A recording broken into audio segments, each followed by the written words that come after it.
Hello everyone, I'm Xiao He. Today I will explore a delicious home-cooked dish with you, stir-fry pork with dry bamboo shoots. The main ingredient we are using today is Jack&King's bamboo shoots. I've heard that it's delicious, crispy, and tender, so let's find out today. Take out the bamboo shoots from the bag. After washing it, drain the water. Slice the spring onions, ginger, garlic, and capsicum, frutescens, and then set aside.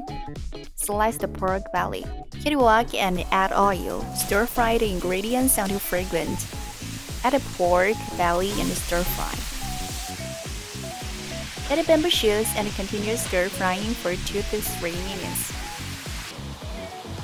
Add a suitable amount of salt and a light soy sauce for seasoning. Stir fry for a while and then it's ready to serve.